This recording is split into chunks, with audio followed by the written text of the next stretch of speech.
சென்னை அரசு ஸ்டான்லி மருத்துவமனையில் சிகிச்சைக்கு வந்த நபர் மனநல மருத்துவர் ஹரிஹரனின் அறைக்குள் நுழைந்து அவரை தாக்கிவிட்டு தப்பி சென்றதால் பரபரப்பு ஏற்பட்டிருக்கிறது.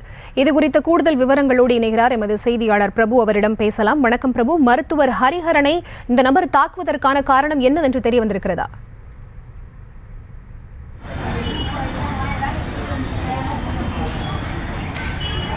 சென்னை அரசு ஸ்டான்லி மருத்துவமனையில் சிகிச்சைக்கு வந்த நபர் மனநல மருத்துவர் ஹரிஹரனின் அறைக்குள் நுழைந்து அவரை தாக்கிவிட்டு தப்பிச் சென்றதால் பரபரப்பு ஏற்பட்டிருக்கிறது.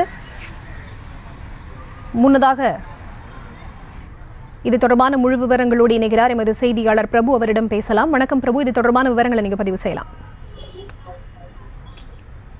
வணக்கம் பரிதா. அரசு ஸ்டான்லி மருத்துவமனையில் மருத்துவர் மீது தாக்குதல் நடைபெற்றிருக்கிறது. மனநல மருத்துவரான ஹரிஹரன் மீது இந்த தாக்குதல் நடைபெற்றிருக்கிறது. தாக்குதல் நடத்திய நபர் நீலாங்கரை பகுதியைச் சேர்ந்த பரத் என்பது தெரிய வந்துள்ளது. அதாவது கடந்த மாதம் சிகிச்சைக்காக நீலாங்கரை பகுதியிலிருந்து அரசு ஸ்டான்லி மருத்துவமனைக்கு பரத் என்ற நபர் வந்திருக்கிறார். கடந்த மாதம் வந்தவரை தொடர்ந்து இந்த மாதமும் அவரை சிகிச்சைக்காக வருமாறு மனநல மருத்துவரான ஹரிஹரன் அறிவுறுத்தியதன் பேரில் இன்று அந்த மனநலம் பாதிக்கப்பட்டதாக பரத் ஸ்டான்லி மருத்துவமனைக்கு வந்திருக்கிறார். சிகிச்சைக்காக மருத்துவரின் ஆலோசனை பெறுவதற்காக ஹரிஹரனின் அறையில் உள்ளே நுழைந்த அவர் எதுவுமே பேசாமல் திடீரென மருத்துவரை ஓங்கி கன்னத்தில் தாக்கியிருக்கிறார்.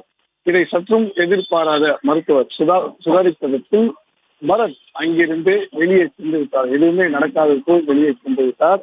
தற்போது மருத்துவர் ஹரிஹரனுக்கு முதலுதவி சிகிச்சைகள், அவருக்கு முகத்தில் வீக்கங்கள் இருந்த நிலையில் அதற்கான சிகிச்சைகள் வழங்கப்பட்டு தற்போது அவர் மருத்துவமனையில் தொடர்ந்து பணியில் ஈடுபட்டு வருவதாக மருத்துவமனை நிர்வாகம் சார்பில் தெரிவிக்கப்பட்டிருக்கிறது.